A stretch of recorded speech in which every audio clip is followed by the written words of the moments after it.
There it comes. There it comes.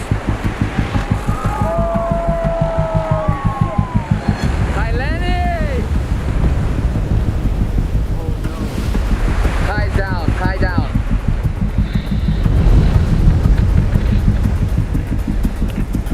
Oh my God. Oh God.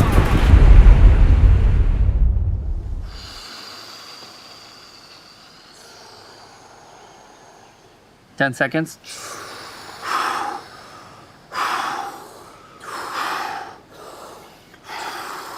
5. Time.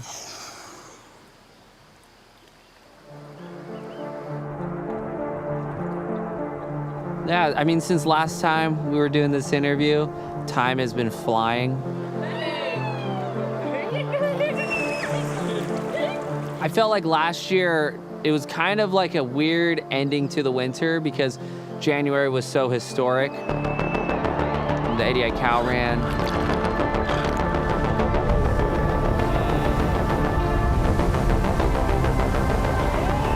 Big waves out of Jaws.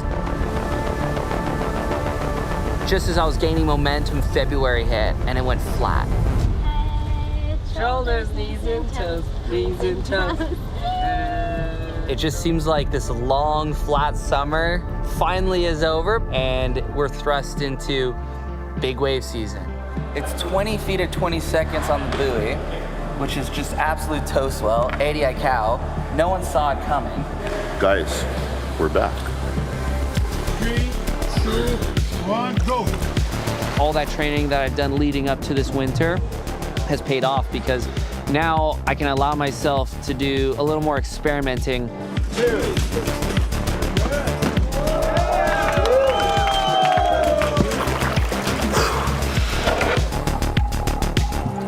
The sun's coming up, we're already late. So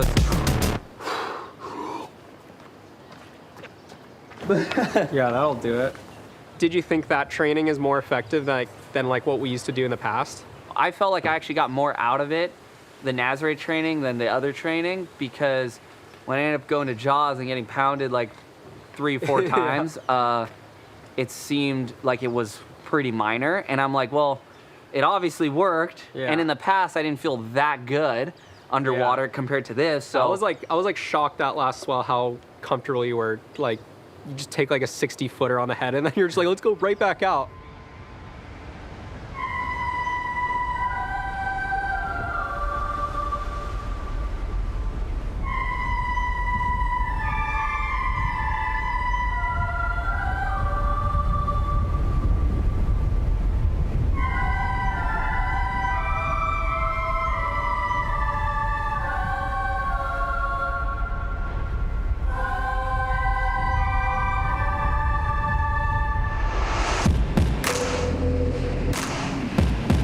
every surfer, every big wave surfer is praying for an El Nino season.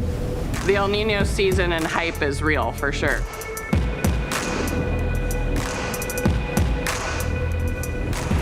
Wow. El Nino is like high quality monster surf. Tie on, tie on.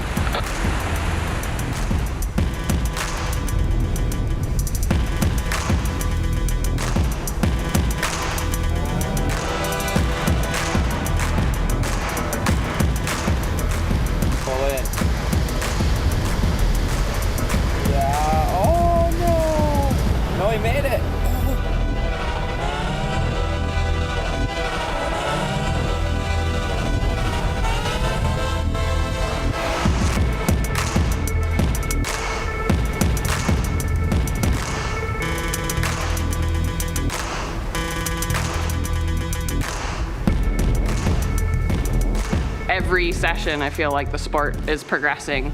Oh my God, look at this thing. Oh my God! Look! Foil! The best wave of the day on that swell was ridden by a 15-year-old kid from Maui. Oh. I think he set the bar for all the 15-year-olds out there to follow. It's always good to see people pushing their limits and pushing the limits of the sport. Maui is known for pushing the level of water sports in general. That wave that was ridden on a foil was just absolutely mind-blowing. Seeing Matt drop in on that wave, he let go of the rope so deep that we honestly just thought he was a goner.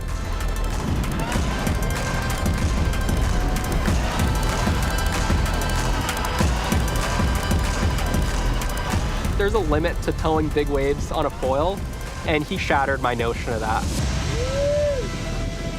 The sky's the limit of what's going to be pushed, and I know that Kai's always at the forefront of that. For Kai, I don't want to say it's hard to see, but I think it's just kind of like, oh, it's not just me out here anymore. There's these other people that are doing really big things. But I think it's actually really good because I think it inspires him to kind of up his game a bit. I don't want to say he's like kind of like the old guy out there now, but kind of, you know. I feel competitive with them in the sense that I love the game and I love, you know, the battle to be like first or, you know, have supremacy over something, you know, and not because you want to beat them, but it's just the game and the game is fun.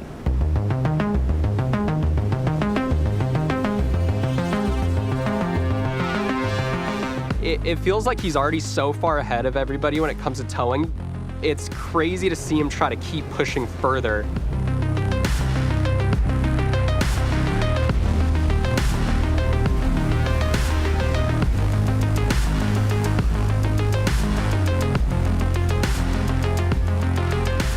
Ridge and Kai are there every time it's good, and they're always pushing the level of the sport.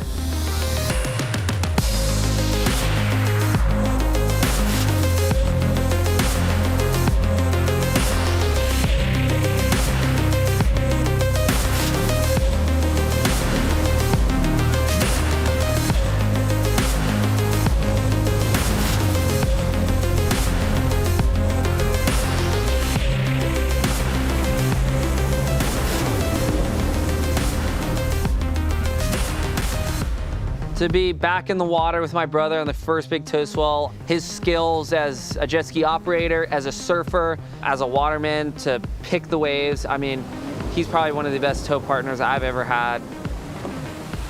Kai being, you know, such a veteran out there and having like a 12-year jump start on me is like such an advantage for me personally because he teaches me all those secrets that he had to learn the hard way.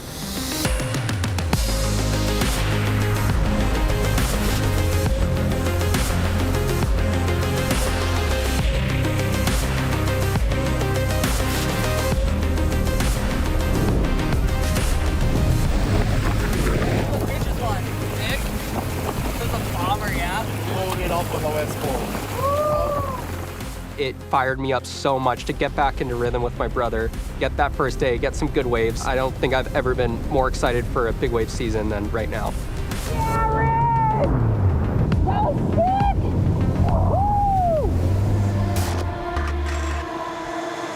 For Kai, he was so fired up to just start the year off strong, start with a brand new trick that he's never done before. That led to me having to make a lot of rescues through the day. All of a sudden, I see everyone pointing or get the radio call, and I have to do like the quickest U-turn of my life.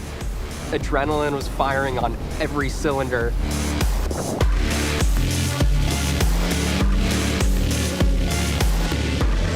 Good first try. Of course, you never want to fall in big waves. However, I think I have a level of comfort that I can take the necessary risk to maybe achieve something good.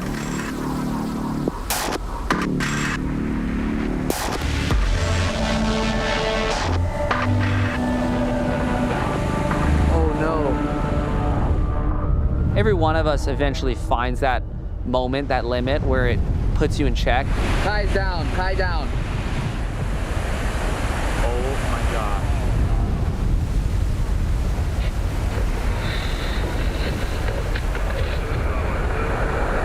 That's for Kai's board, over. Kai's board just went over. It's gonna be far in there.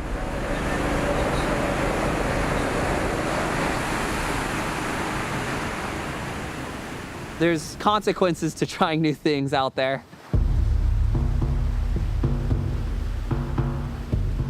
Big wave surfing, I think in the past it was a lot of like, David versus Goliath.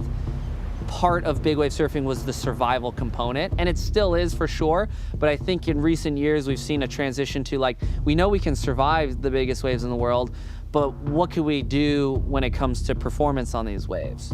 What is the limit?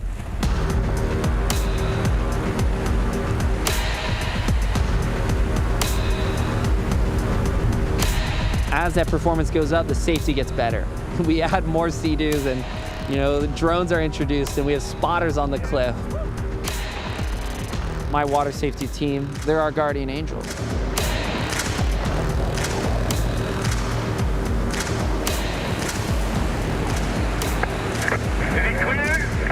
Well, working with a guy like Kai is this, we gotta push ourselves too.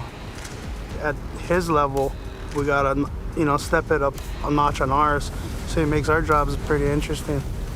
Because when he fails, when he's trying to do that, we gotta pick up the pieces for him.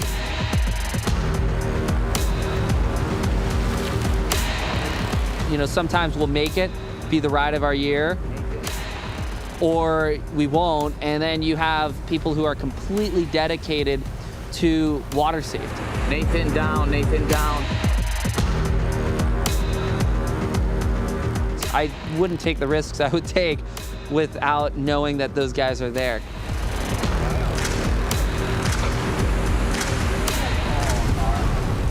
We have 8, maybe 10 seconds to get that surfer out of there. He's in the rocks. The zones that we have out here is zone 1. I don't care how good you are out there, everybody misses. Zone 2 is in here. We're going in every wave if we gotta. Somebody wipes out and they're under the water for a long time. It's like, oh, 2-wave held down. Next is unresponsive. Then zone 3 is anything up on the rocks. Oh no. Ola and Kai down, Ola and Kai down, ski down. Watch out for him. And so you guys rig the ski up in the net, and then he'll come up here, rig a cable, and then when he goes down, you guys just hook the net loops to the cable. Copy.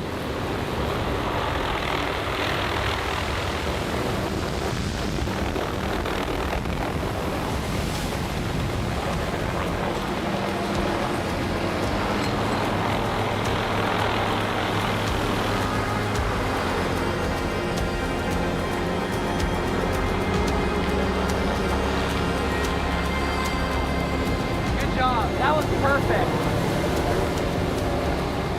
The surfers get all the recognition, as it's most flashy, but these are the guys that make it all happen. So, guys like Ola, Curtis, Colomona, that are all on our team. Those are really the unsung heroes of the operation. Biggest buoy reading last night was 26.19. I didn't sleep after that.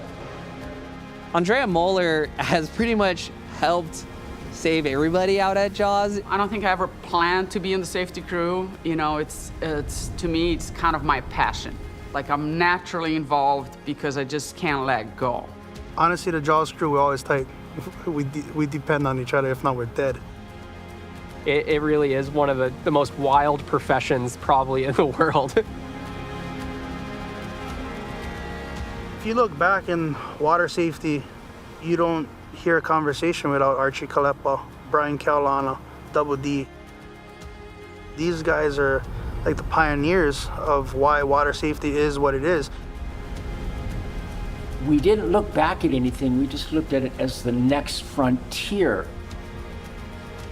Without water safety, without jet skis, you will die. I started off as a lifeguard, and then I ended up being in charge of the whole water safety section for Maui County. Along the way, was very instrumental with getting the jet skis as a part of life-saving. At that high level, you need to know that your guy is going to come and get you. If it wasn't for those guys, I don't think water safety would be the way it is today, and you'd see a lot more deaths in the water. No, this is a bomb. Kai, again, it's like that big example, right? Kai has somebody on the cliff with a radio talking to his boat. They know when he's down or when he's on a wave, so eyes are on. Down, Kai, down. Copy that. The rescue guys are like, learn from that. All clear. Good job, guys. One of us falls.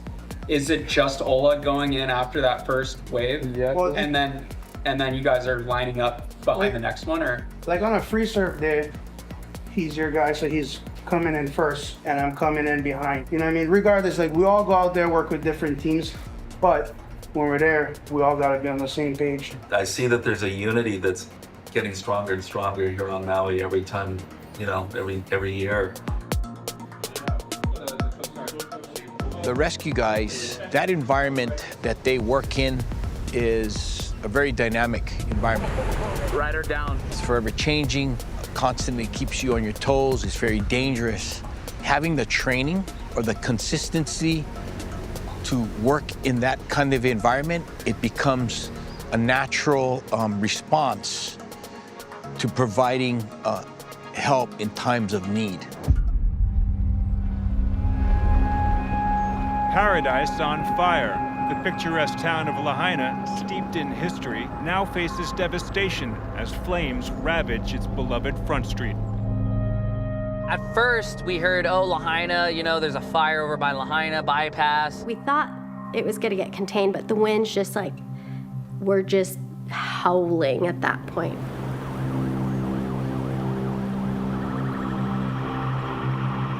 By that time, all communications had been wiped out. Cell phones weren't working, the cell towers went down. It wasn't until the morning that we heard that the entire town was gone. Oh my gosh, look at the harbor. Unbelievable. What happened the day of the fires, I think, was far beyond what anybody ever thought could happen.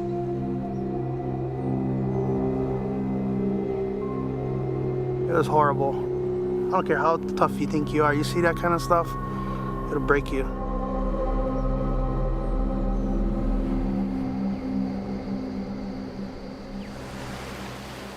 The day after, it was instantly a thought of like, how can we help? What can we do?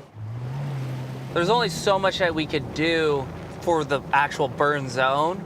Really, it was about trying to find where the survivors of this horrific event were and supporting them.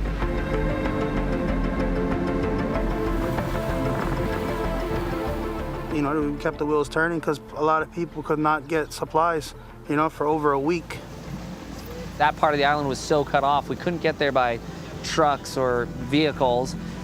We needed to go by sea. And in some way, that's where we are the most comfortable.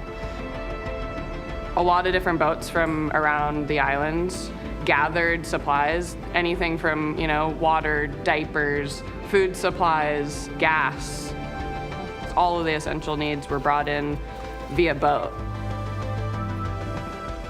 Our surfing community, our big wave riding community, they went into action. One more day back out here with the team, little by little. Their training up until that point became a bigger scale of operation. Our everyday practice and what we train for all year long is water safety and being the most efficient people in the ocean. We're used to assembling really quick to go surf big waves because big waves can, you know, happen fast. We'll land somewhere else in the world and have to be operating in 6 hours.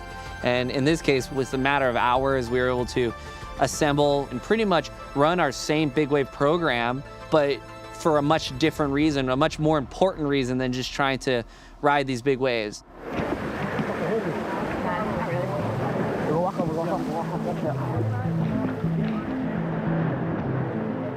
To see the skills that we practice in the ocean for surfing be put to use in a disaster situation and how tight that community is, it was just incredible to witness. Through all of that dedication and preparation for big wave rescue work, big wave riding, I think they realize there's a greater value in what they do. Right on, you guys. Thanks so much. The rescue guys' action was super, super important and a critical role to the ongoing success that is happening and needs to continue to happen right now in this community, the community of Lahaina.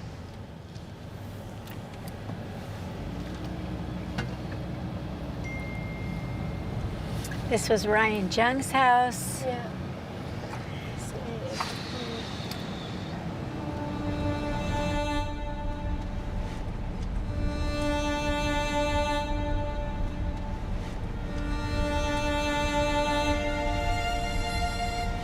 Going to elementary school, middle school, high school in Lahaina, like that was home.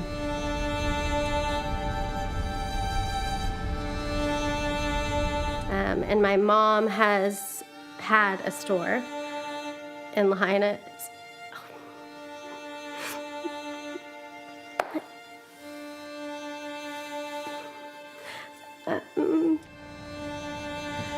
Here's our store. It's weird that it's just gone.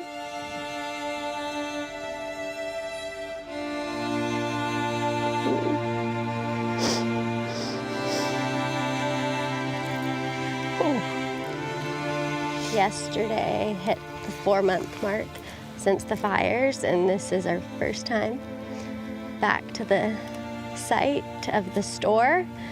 Like, you see pictures and stuff, but it's just driving through it hits a lot harder.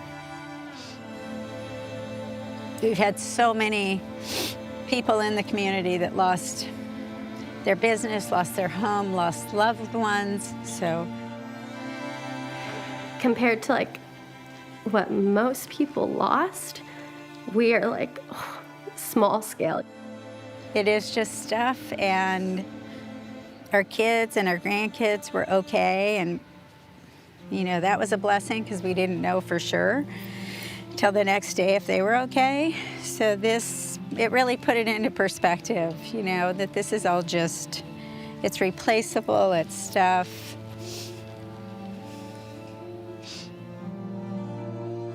As hard as it is for us to live through this time of emptiness, because it's all gone,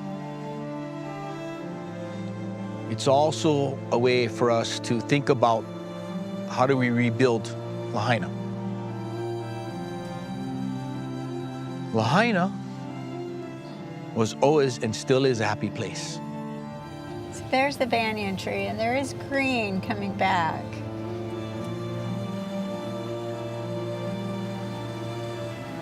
The Lahaina fires was a moment in my life that was life-changing. You know, waves will come and they'll go, and they'll be here long after I'm gone. But the people and the community, that's right now, that's in the moment. We as a people have been voyaging for thousands of years. We as a people, we know how to sail through a storm. We're not sailing for a new destination. We're sailing for a rediscovery.